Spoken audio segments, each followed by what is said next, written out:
Actually, it's fun for me that that everyone else is online too. It feels more personable or, or personal. Well, let's sing together, "O Master."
Just sit for a moment and absorb the vibration and the meaning, the words, the promise, the devotion.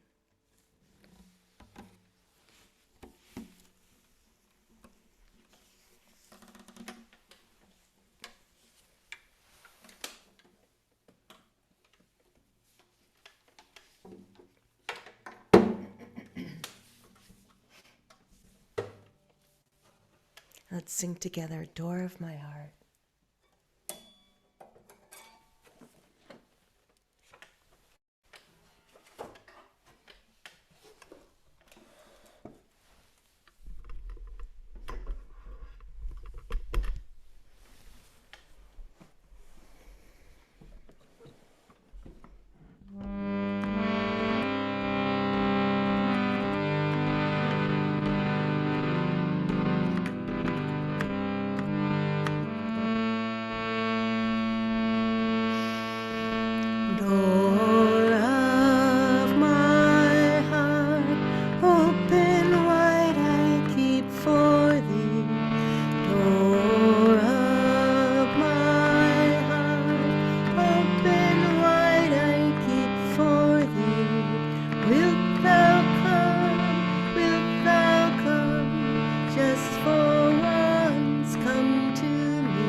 days fly away without seeing thee, my Lord?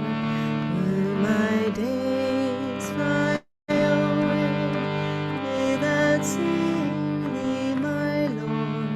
Night and day, night and day, I look for thee, night and day, night and day, night and day, I look for thee, night and day.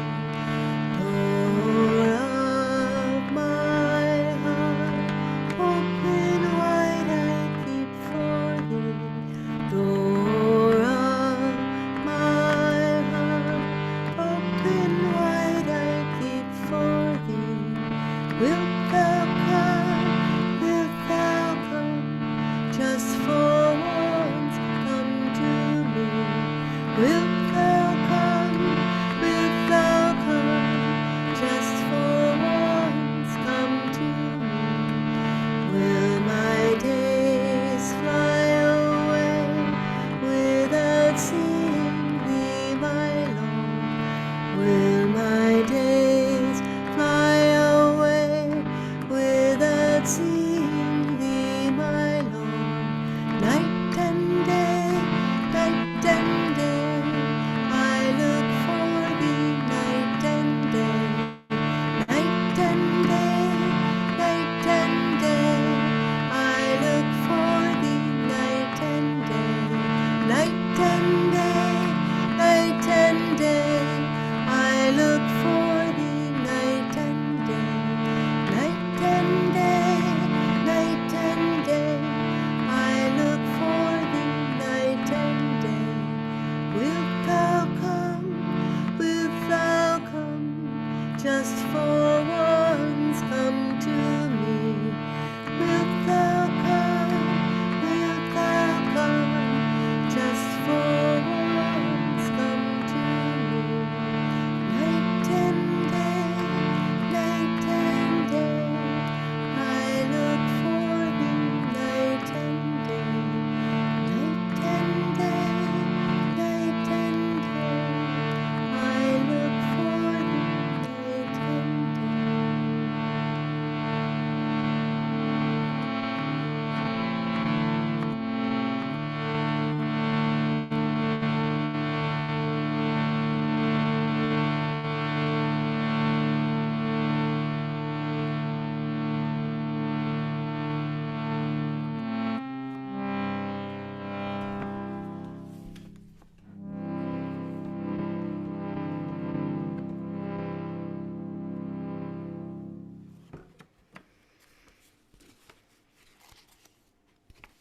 We'll take this next chant into meditation, 5-minute meditation.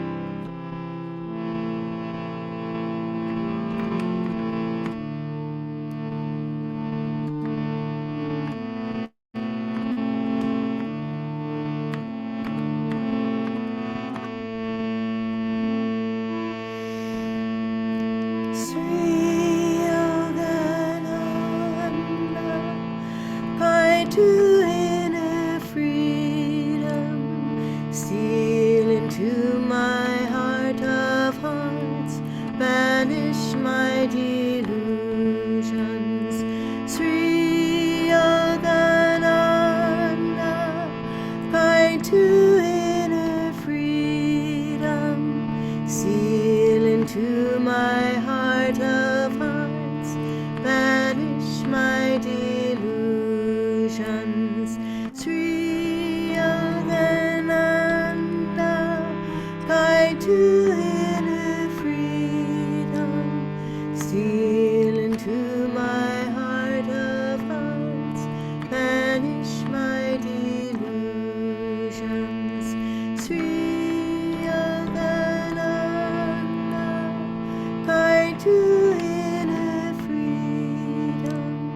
Steal into my heart of hearts, banish my delusions. Sri Ananda, guide to inner freedom. Steal into my heart of hearts, banish my delusions. Sri Ananda, guide to inner freedom. Steal into my heart of hearts, banish my delusions. Sri Yogananda, guide to inner freedom. Steal into my heart of hearts, banish my delusions. Steal into my heart of hearts, banish my delusions. Steal into my heart of hearts, banish my delusions. Steal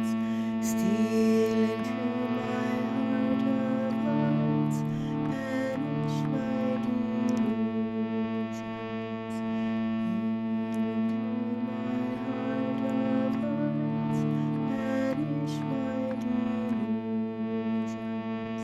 Steal into my heart of hearts, banish my delusions.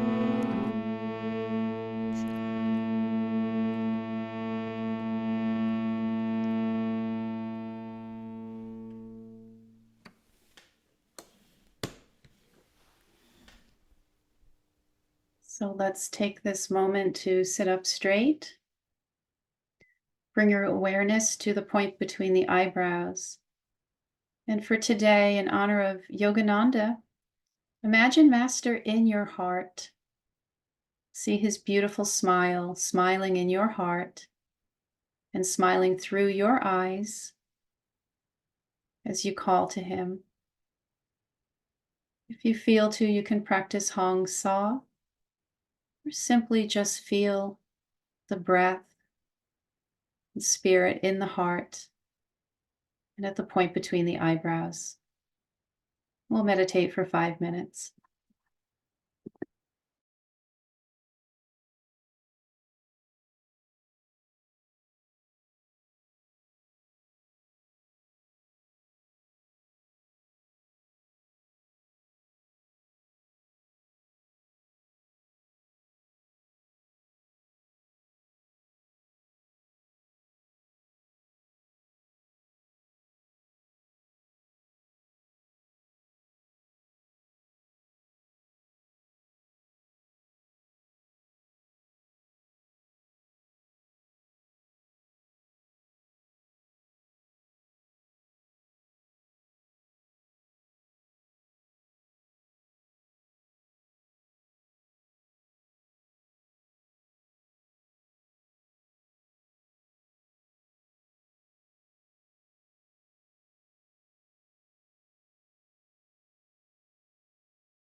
Continue meditating as I read these words on success.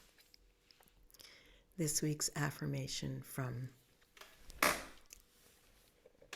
Affirmations for Self-Healing. True success means transcendence. It means finding what we really want, which is not outward things, but inner peace of mind, self-understanding, and above all, the joy of God. Outward success means transcendence also. It means rising above past accomplishments to reach new levels of achievement. Success can mean accepting failure too, when such acceptance helps us to transcend a false ambition. Every failure, moreover, can be a stepping stone to highest achievement.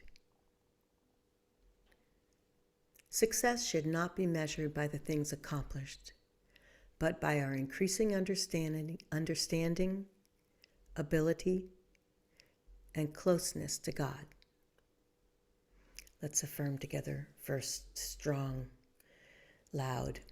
I leave behind me both my failures and accomplishments. What I do today will create a new and better future, filled with inner joy. Now a little softer. I leave behind me both my failures and accomplishments. What I do today will create a new and better future, filled with inner joy. Now in a soft voice, I leave behind me both my failures and accomplishments. What I do today will create a new and better future, filled with inner joy. In a whisper, taking each word deeply into the subconscious. I leave behind me both my failures and accomplishments. What I do today will create a new and better future, filled with inner joy. Now mentally only. I leave behind me both my failures and accomplishments. What I do today will create a new and better future, filled with inner joy. Again, concentrating deeply at the spiritual eye, the point between the eyebrows. I leave behind me both my failures and accomplishments. What I do today will create a new and better future, filled with inner joy. O Creator of galaxies and countless blazing stars, the power of the very universe is thine. May I reflect that power in the little mirror of my life and consciousness. Om.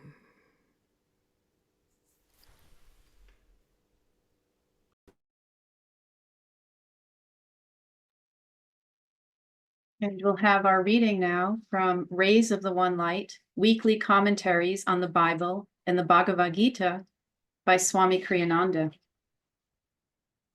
Oh, Rohan, are you here? I'm going to have Rohan read for us. Is that still okay, Kyle? Shall I go ahead? Truth is one and eternal.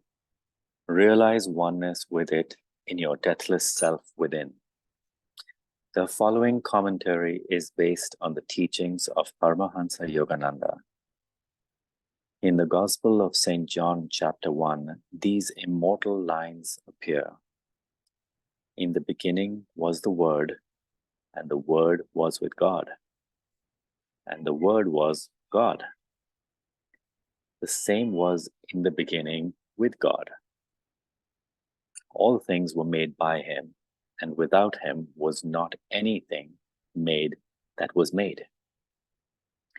In him was life, and the life was the light of men. And the light shineth in darkness, and the darkness comprehended it not. Human vision beholds individuality and separation everywhere. Divine wisdom beholds the oneness of cosmic vibration, of which all things, no matter how diverse, are manifestations. Cosmic sound, the Word of God, and cosmic light, these are eternal. The world, as revealed to us by our senses, is illusory. In Autobiography of a Yogi, Paramahansa Yogananda relates an early experience he received on the divine aspect of reality. Sitting on my bed one morning, I fell into a deep reverie. What is behind the darkness of closed eyes? This probing thought came powerfully into my mind. An immense flash of light at once manifested to my inward gaze. Divine shapes of saints sitting in meditation posture in mountain caves formed like miniature cinema pictures on the large screen of radiance within my forehead. Who are you? I spoke aloud. We are the Himalayan yogis. The celestial response is difficult to describe. My heart was thrilled. Ah, I long to go to the Himalayas and become like you. The vision vanished, but the silvery beams expanded in ever-widening circles to infinity. What is this wondrous glow? I am Iswara. I am light. The voice was as murmuring clouds. I want to be one with thee. Out of the slow dwindling of my divine ecstasy, I salvaged a permanent legacy of inspiration to seek God. Wise as we are, wise as we if we meditate on that experience of Yogananda's and salvage from it even a breath of his inspiration. For, quite simply, there is nothing else. As the Bhagavad Gita says in the 7th chapter, I make and unmake this universe. Apart from me, nothing exists, O Arjuna. All things, like the beads of a necklace, are strung together on the thread of my consciousness and are sustained by me. Thus, through Holy Scripture, God has spoken to mankind. Om, Om, Om, Om, Om.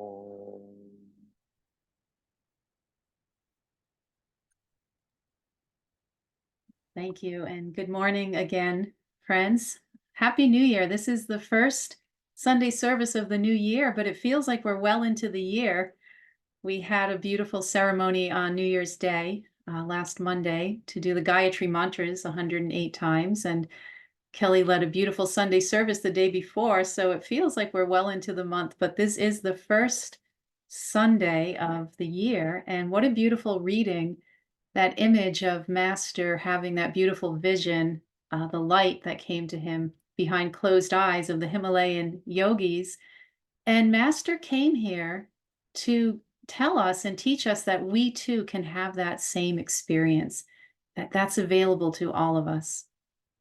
So I'd like to start out with a reading from Whispers from Eternity. And this is in honor of Guruji's birthday, Master's birthday. I was made for thee. I was made for thee alone. I was made for dropping flowers of devotion gently at thy feet on the altar of the morning. My hands were made to serve thee willingly, to remain folded in adoration, waiting for thy coming, and when thou comest, to bathe thy feet with my tears. My voice was made to sing thy glory. My feet were made to seek thy temples everywhere. My eyes were made a chalice to hold thy burning love and the wisdom falling from thy nature's hands. My ears were made to catch the music of thy footsteps echoing through the halls of space, and to hear thy divine melodies flowing through all heart tracks of devotion. My lips were made to breathe forth thy praises and thine intoxicating inspirations. My love was made to throw incandescent searchlight flames to find thee hidden in the forest of my dreams. My heart was made to respond to thy call alone. My soul was made to be the channel through which thy love might flow uninterruptedly into all thirsty souls. What a beautiful sentiment. And of course, Master wrote that for the beloved, for God. And again, he came here. He was born 126 years ago, but came to America in 1920 to teach us that that was reality and that we too could attain those high spiritual states of awareness through our daily meditation and devotion to God. So yesterday was January 6th, which is the Epiphany. And the Epiphany is considered to be a celebration of the manifestation of a divine being come to earth. And the 12 days of Christmas start on Christmas Day, and they end on January 5th, Master's birthday. And the next day after Master's birthday, the Epiphany, is the day that the three wise men came to visit the baby Jesus. And that's what that celebration is about. And in India, there's a very strong tradition and recorded in many manuscripts that the three wise men who traveled to visit baby Jesus in Bethlehem were actually great sages of India. And we know through Yogananda Ji that those three wise men were our line of gurus. That was Babaji Krishna, Lahiri Mahashaya, and Sri Yukteswar Ji, who came to visit baby Jesus at the day after his birth. Actually, at the Epiphany, which was a week or two after his birth. And so we're really celebrating still our gurus. We're in that holy time of year where we're celebrating not only the Christ consciousness, which came to earth for all of us to experience, but also the relationship that we have personally with our line of gurus. And it's interesting in the Bible, many people call it the lost years. The last story of Jesus is when he was about 12 years old. And then there's a span of 18 years where there's no mention of Jesus until he comes back at 33 years old or 30 years old to be baptized by John the Baptist. And that's when his ministry really begins in the Bible. And in India, there's many records of Jesus being in India during those 18 years. It's believed that he traveled to India and he learned the techniques of Kriya Yoga that we practice, that Lahiri Mahashaya brought back for us. And of course, through Sri Yukteswar and Yogananda Ji. And it's quite a remarkable thing to think about, the fact that we've been blessed with these incredible teachings, which in a different age were only set aside for monastic people, mostly men actually. And we are blessed to have these teachings as householders, as people who have families and jobs and live in the world. And so it's really important for us to take that really seriously, to really integrate that blessing that we've been given a gift, or as it says in the Festival of Light, the keys to awakening have been given to us by Yogananda and by our gurus. So again, when Jesus was in India, some of the great scriptures there record him as a saint called Isa. That was what he was called in India. And he was described as one in whom was manifest the soul of the universe. And Yogananda himself called his own mission the second coming of Christ. And it wasn't a literal return of the earth to Jesus, as some people believe in the Bible, but Yogananda was talking about the resurrection of the Christ consciousness within us. And it's through that Christ consciousness that we experience light and sound that we're talking about today in today's reading. The sound or vibration is the most powerful force in the universe. In the beginning, in the Gospel of St. John from the New Testament, we read, "In the beginning was the Word, and the Word was with God, and the Word was God." And according to Yogananda, word literally means the intelligent vibration of God going forth in this subtle vibration, because in the beginning of creation, there was stillness, there was nothing. And it was the vibration of God's love and God's thought that started to go from that center of stillness out into the universe to manifest all of creation. In the book of Genesis, the first book of the Old Testament, the earth is described as a formless void, and dark covered the face of the deep, while a wind from God swept over the waters. And then God said, "Let there be light," and there was light. And this also is referring to the cosmic vibration. The wind of God that swept over the waters is the movement of God manifest as spirit, creating again vibration, creating manifestation from that deep, deep stillness. And at the very center of vibration is the sound of Om. So science has taught us that on a molecular level, everything in the universe is vibrating, even the chairs we're sitting on and the tables in front of us, even though we don't experience it that way. When broken down and looked at on an atomic level, everything has a vibration.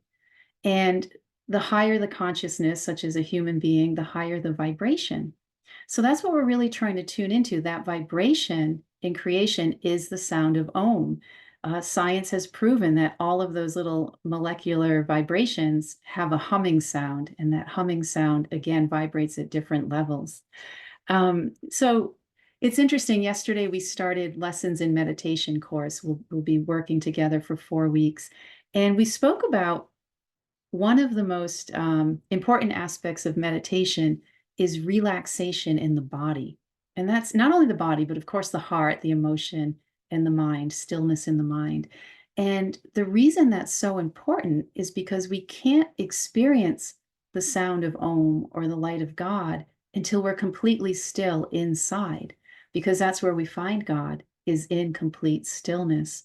So if we feel a lot of emotion in the heart, or if we're in any kind of physical discomfort in the body, or the body is tense from stress, or when the mind is just rotating, through thought pattern over and over, we can't really feel God in those moments, So it's really important in our meditation practice to keep our energy up, to keep our concentration strong, so that when we do get caught in those thought patterns or those emotional feelings, we can remove ourselves and observe them in a more, what is the word I'm looking for? We're just going to remove them as the observer, so that we can allow them to float away, the emotions and the thoughts, and then go back to the breath and go back to the stillness, and go back to that feeling of the holy vibration that lives within us, because that's who we truly are. We truly are an emanation of this holy Om vibration that flows through the universe.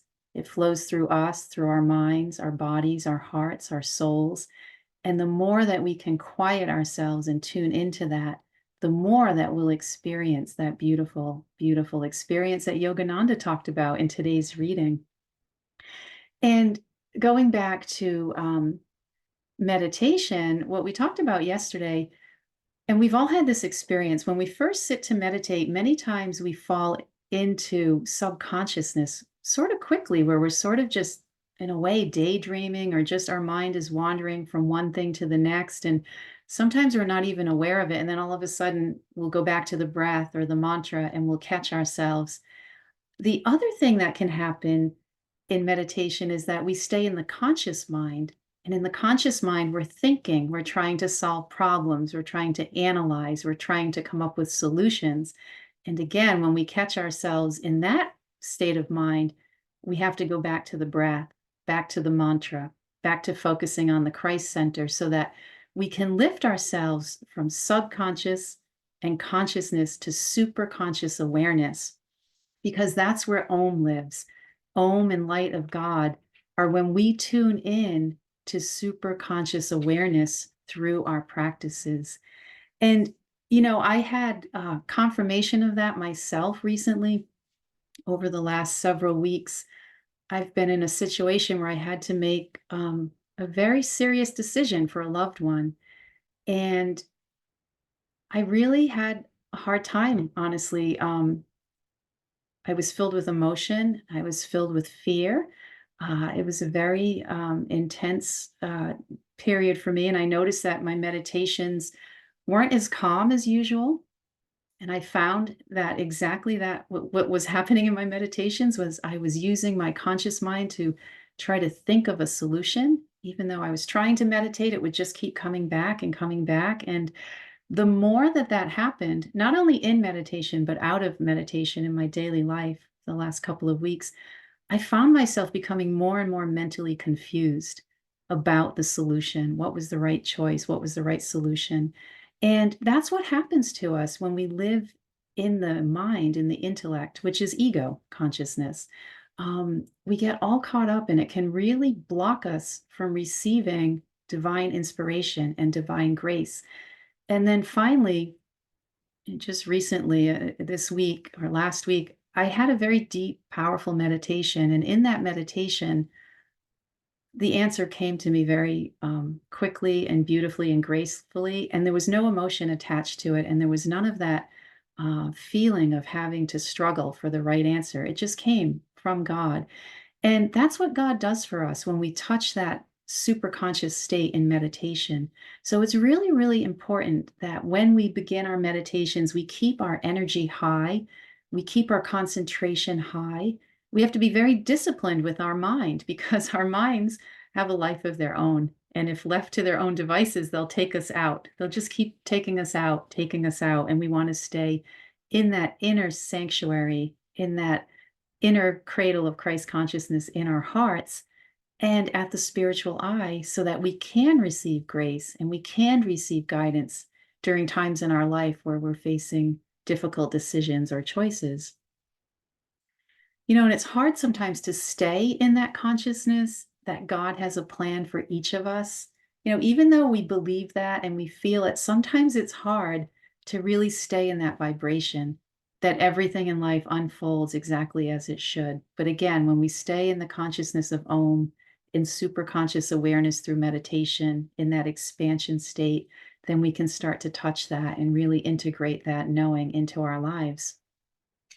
In the Gita today, we hear, I make and unmake the universe. Apart from me, nothing exists. All things, like the beads of a necklace, are strung together on the thread of my consciousness and are sustained by me. And Om is that thread of God's consciousness, the sound of Om that's, again, in every molecule of creation. And the more that we can quiet ourselves, quiet our minds, and still our hearts, stay in devotion to God, we can tap into that thread of God's consciousness. And that thread of God's consciousness will carry us through life. It'll carry us through even the most difficult situations that we encounter. And we're always responding to vibration all around us. So every person that we meet has that vibration, that vibratory consciousness. And we're always attracted to people that have the same vibration as we do or a higher vibration. The gurus, of course, are the highest of that vibration, and that's why we tune into them. Our attunement as devotees and disciples is to that highest vibration, that vibration of God consciousness. And even in the people that we meet in our day-to-day life, we are attracted. There's a magnetic attractiveness to that higher God vibration. And the further that we stray away from our center, our heart, and our attunement to God and Guru, the more chaotic that life becomes for us. And not just mental chaos and emotional chaos, but we can sometimes be drawn into the chaos of daily life. So it's really important that we keep coming back to center and keep our attunement with God. Listening to the holy vibration of Om is literally healing to our bodies, our minds, our spirits. There's nothing more healing to us than tapping into the Om vibration and letting that move through us. And scientifically, it's been proven that DNA responds to vibration. Certain vibratory sounds will actually heal DNA. And so, as devotees, we know that when we tune in to the sound of Om through meditation, that we're healing parts of our consciousness that we might not even be aware of. You know, there's subconscious parts of us. We have vrittis, some scars hidden in our chakras. And the more that we tune into the Om vibration and receive the light of God, those things are healed on a really powerful level. So again, it's really important for us to find stillness in our practice every day. Lahiri Mahashaya counseled us to listen to Om. He said it's the only work that has been appointed to us as human beings, that's our divine job in life, is to tune in to the divine healing power of the sound of Om and to really remember who we are. And in addition to listening to Om in meditation, we can also help that process by chanting and reciting mantra. As I said last Monday on January 1st, we had a beautiful ceremony. We chanted the Gayatri mantra 108 times. And all of the Sanskrit mantras are simply extensions of the Om vibration. Each syllable has a vibration and a healing quality to it. So with the Gayatri mantra, by chanting that, we're not only healing ourselves, but we're also healing the planet. We're elevating human consciousness worldwide through that practice. In Cosmic Chants, Yogananda said, music is a divine art to be used not only for pleasure, but as a path to God realization. Vibrations resulting from devotional singing lead to attunement with the cosmic vibration or the word. So again, in the beginning was the word, the sound of Om. So when we chant with increasing love and devotion, we start to spiritualize that chant. So if there's a chant that you particularly like or respond to, then do it every day. You know, sing it in your mind, in your car before you meditate. And the more you do that, that chant becomes an actual tool for your own transformation through the vibration, the vibratory sound of that chant. Now, that's something that Dhuti explores in her sing-alongs every week. And anytime that you can tune into that too is a beautiful practice to help, again, lead you back to the Om vibration. There's also something called superconscious chanting, and that's when the internal chant starts to go within your heart without even consciously thinking about it. We all know what it's like to have a song stuck in our mind. Well, we want to have a devotional chant stuck in our heart and our mind. And then sometimes we'll wake up in the morning and that chant is going, or before we go to bed. And that's a really beautiful practice. It's basically a japa practice. And Yogananda said that one who sings spiritualized chants with great devotion will find God communion, ecstatic joy, which can heal body, mind, and soul. So again, it's January 7th, but it's still the time for us to set our intentions for the new year. It's not too late. I know that for myself, I think January 1st just sort of skated right by, and I'm feeling like today is the beginning of my personal new year. And Yogananda said it's not your passing thoughts or brilliant ideas so much as your plain everyday habits that control your life. So set your intentions today. If there's one habit that you'd like to release, ask God in devotion to release that, to free you from that this year. Or if there's something that you'd like to cultivate and bring in, perhaps it's a chanting practice or a japa practice, then ask God for help with that as well. Because this path we're on of self-realization, it's really calling for us to stay conscious at all times, conscious of our thoughts, conscious of our actions, conscious of our words. And going back to that meditation example, you know, don't allow your mind to drop into subconscious when you're meditating. And if you catch yourself thinking in the conscious state, then go right back to the point between the eyebrows. Go deeper into the Hong Sa mantra. Go deeper into following your breath so that you can be lifted to the superconscious state in order to experience and receive the Om vibration in your life. Om, peace, amen. So, because we're not in the church today, we'll just symbolically do our offering. So close your eyes and just bring your hands to your heart. And whatever gift you want to offer to Master today on his birthday, just visualize that gift. It could be the gift of love, devotion, inner joy. Together we'll repeat. Divine Mother, we offer to thee the fruit of our labors. Bless this offering, that it serve as a channel of thy light to truth-seeking souls everywhere. Om, peace, amen.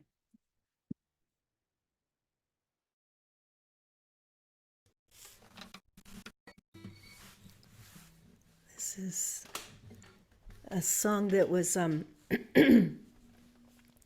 the words were written by Yogananda from 2 different poems, and it was put to music by Maitri, who is one of the teachers at the Expanding Light in Ananda Village, and she was a high school student, 45 years ago when she wrote this.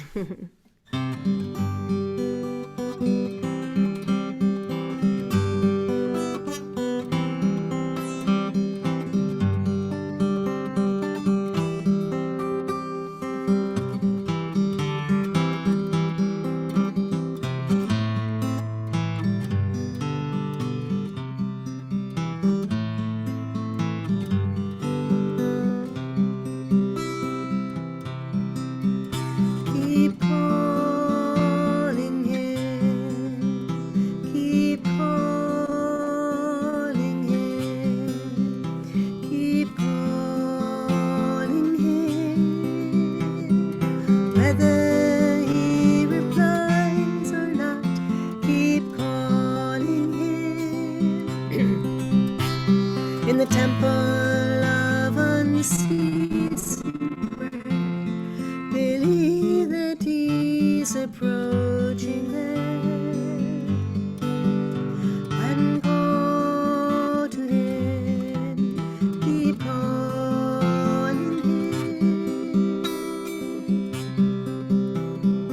I just know I'm praying, Lord, you know I love no other.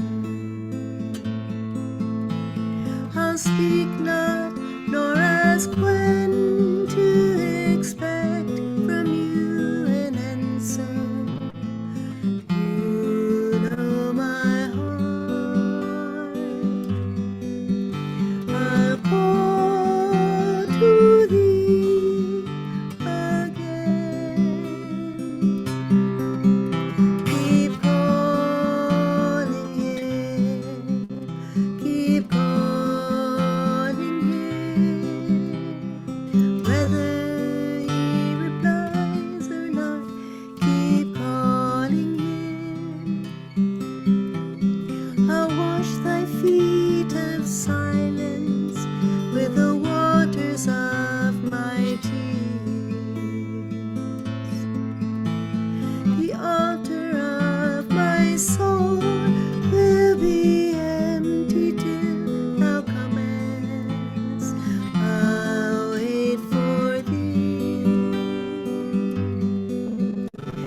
No matter days or years, keep calling him, keep calling him.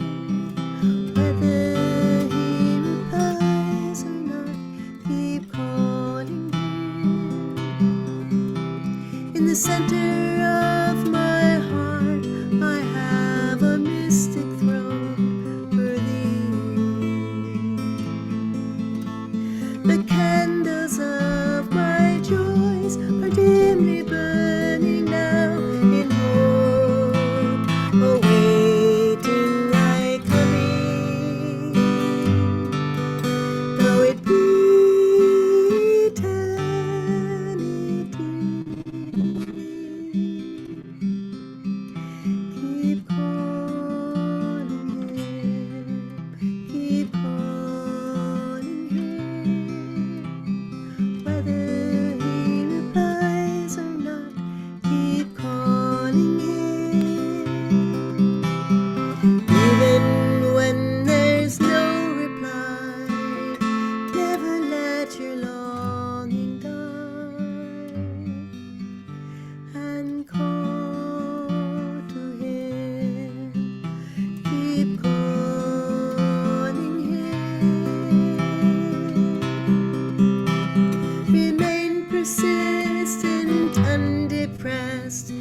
dark and seeming silence. If in the midst of life, disease, and death you play the dancer, yet keep on in, you will receive